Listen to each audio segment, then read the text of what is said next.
Okay, our next conversation is going to be a really fun one. This is with Catherine Jodar, who is the head of Language Advantage. And this is a platform, a business that's been helping people transform with customized language learning programs. So she herself is multilingual. She's a very enthusiastic advocate for language and not only what it can do to enable, sort of the day-to-day operations of a mining organization, but how communicating effectively is really indispensable. And some of the complexities of communication can be really daunting, and that's where their customized solutions come in place. So, Catherine, thank you so much for joining us. We appreciate you and your time. Would love to understand some of the stories that you might have about your own motivations and your realization that the services you have are so valuable and so needed in the mining industry. Come on off mute and talk to us. We almost have you. We don't quite have you yet. Just need to take It's the mute off. Me and technology sometimes. Merci, merci. Don't worry. Go ahead. Okay, so first of all, I would like to thank everyone and thank you, Erica and Heather, for having me today and being part of this wonderful panel of incredible speakers.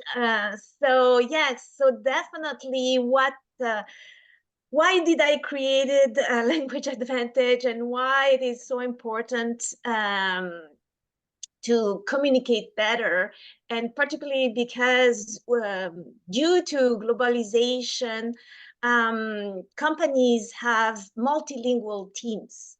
And definitely, when I immigrated to Canada, now it's a long time, 35 years ago, I worked in many different language schools, and I wasn't satisfied because I couldn't I couldn't do what I wanted to do with the learners. So I saw that there was a gap, there was a niche there. And this is why I created Language Advantage, where we help professionals enhance their communication skills in different languages.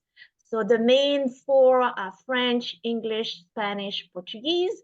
And I work a lot with mining companies due to their global projects.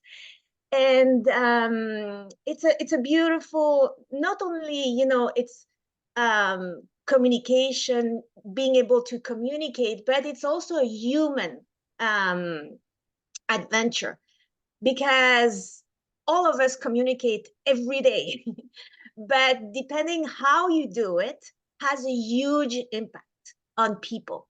And this is why with our programs we have the language, the technicality, vocabulary, grammar, and etc. But we put a huge emphasis on the delivery and showing people how they can have the impact that they want. And we ask them, when we talk to our client, and I think this is why we've been successful in what we're doing, is because first of all, we listen to our clients. We want to understand, what are their needs, and then guide them, and say, what kind of rapport do you want to build? And so depending at what level they are in the company, because I'm sure you all, like if you're a CEO or if you are a VP of human resource, you have different roles within the company. So your communication is going to be different. And so the more, we can tailor the language and the communication skills, the better it is, because they can apply it right away, and so it becomes practical. And this is the main focus of all our programs, is that is not for the sake of learning another language, is we want our learners to be able to use it, and by using it to slowly but surely, what happens is that we take away that foreignness. And so the language doesn't become foreign anymore. It becomes, let's say, if we're talking about John or even myself, even yourself, Erica, like if you speak different languages, it's a different facet of you. And this is how you integrate the language and you are able to make an impact on people because you Wow. build your own confidence. You have that and it's in you and people receive it. Yeah. Catherine, that's beautiful. And I think sometimes we grow up with a narrative or an idea that says that children can learn languages. But Yes. for us adults, it's too late, right? Yes. We are a baked pie. There's Yes. nothing we can do. If you grew up speaking English, that's all you're ever going to speak. And what you're showing Yes. is that that's not true, right? We Yes. can add new facets to ourselves. We can add new tools that are not only just sort of a nice to have or good for maybe a little bit of prestige. Oh, look at me, I can speak so many languages, but to actually enable us to deliver results, to achieve Exactly. things, to build communication with people that we would not have been able to speak to before.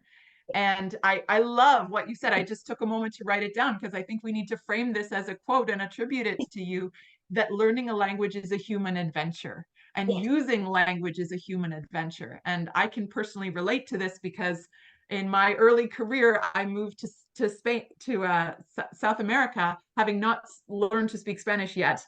And I received some language training and I jumped in and I was able to communicate because everyone around me was very patient. Yes. And also because I was very passionate about what I was trying to get done. And the words sort of have a way of coming out of your mouth when you have that support and that environment around you and the people who can give you those tools. So Exactly. I have experienced this. I know what you're saying is true. And maybe for some people that Yes. haven't experienced it yet, you could tell us a little more about what these success stories that you create with your clients look like. Yes. You talk about having a heart-centered approach. What That's does that correct. mean and how does it impact your clients? Yes, absolutely. So it's like I mentioned just earlier, is that we engage with our clients. We want to understand what do they do, how do they do it, what is their role, what kind of interaction they're gonna have in the language they want to enhance. And with all this information, we get an understanding of where we have to take the program, where we have to take the learner. And this is why it's heart-centered, because it's not only about teaching them, the vocabulary, the grammar, but it's teaching within, the within the role of this person, but also understanding the kind of learners they are. Are they visual? Are they auditorial, kinesthetic? All this plays a huge role. And uh, and you discover things, because language is very personal, it's very intimate. And so sometimes, like for example, a few weeks ago, we had a learner, and because we always do an assessment at the beginning, to understand the levels, what they are looking for, and etc. And she burst into tears, and I say, "Oh my God, what's happening here?" And that dear learner, what happened, it was because she had several bad experiences learning languages, and she was super nervous, that when she met me, it all came out. And I say, don't worry, it is what it is. It's normal. It's just because it had these things, because you're nervous and etc. You had those blocks, but we're gonna take one step at a time. We're gonna deconstruct this, and and with her, or we also, I said, because the program was to have 2 classes a week of an hour. I said, what we're gonna do? We're gonna change, and we're only gonna have 1 hour. And just when you feel confident, when you feel that you will have enough strength, we'll add the other hour. But in between classes, we'll support you. So this is one of the example that, you know, we encounter, and how we are heart-centered, because you see, it's not about just delivering a language or communication skill program. We take care of our clients. We want them to succeed. And I always say, you know, it's about our clients. It's not about our success. Our success is second. It comes after. When they succeed, then we have succeeded. That's it. Yeah. So this is one of them. But we have, like, for example, we are currently teaching the CEO of a mining company. And this gentleman came to me and he said, Catherine, I'm a real beginner, but I need to engage with officials in Quebec because his properties are in Quebec and etc.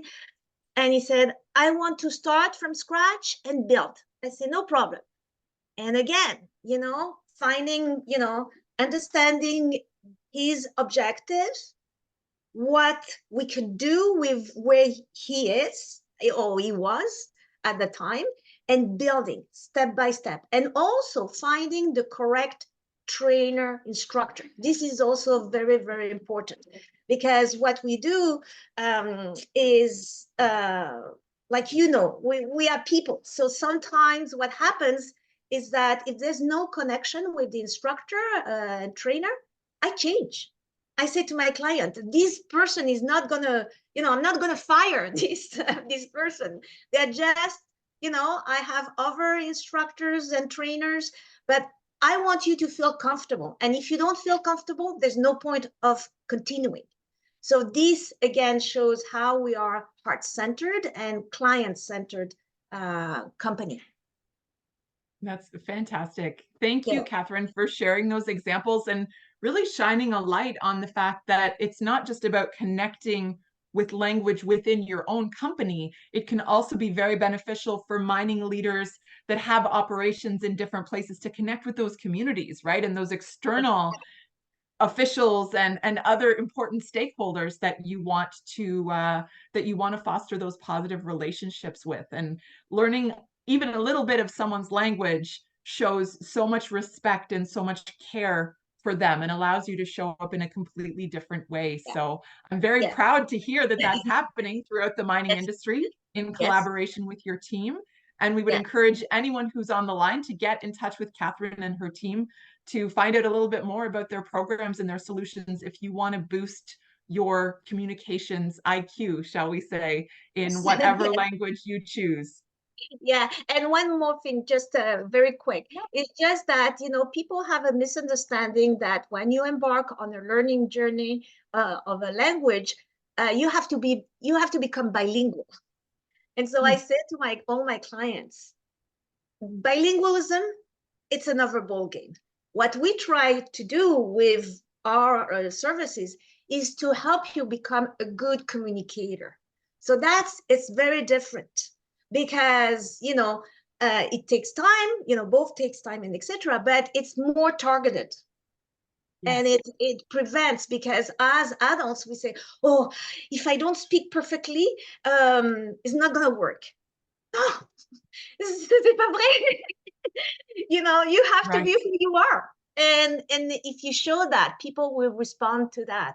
Even if you make mistakes, even if you don't know all the words, the people will interact and connect with you because they see that you are interested. Is the interest. Alors voilà. I absolutely know that's true, Catherine. And I'm reminded of some of my early days in the mines in Peru when I was trying to speak in Spanish, but I couldn't quite get there. I didn't have quite enough experience, but my enthusiasm came through and I would use perfecto a lot. Like that would be my, my sort of fill-in word to show that I was excited or that I was giving, you know, positive feedback to the people around me. And I think they had a bit of a laugh at my expense, but I thought, you know what? This is such a great reminder that you don't have to be perfect to be effective in the way you communicate and to have an impact and to serve people. Definitely. Okay. Thank Oui. you. Thank you Merci so much. beaucoup. Merci beaucoup. A bientôt. Hasta pronto. Muchas gracias. Okay. Chao. Thank you to you as well. Yes.